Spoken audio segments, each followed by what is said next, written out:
am really enjoying my stacking pot protectors. They are doing exactly what they are designed to do.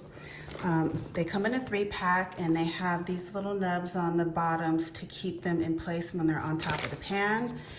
And there are little measurements noted on the sides. So to put these protectors in your pan, you lay the nub side down in the center of your pan, and then to secure it, you take one of these slots and slide it through the handle,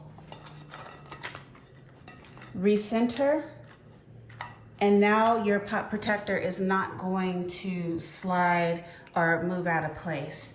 And now I can repeat these steps for any additional pans that I have and stack them one on top of the other.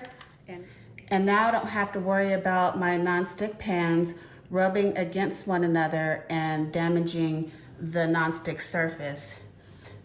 Also, for small pan storage spaces, you can stack your pans higher.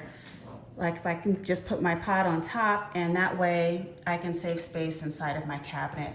So I really love these pan protectors. I 100% recommend them.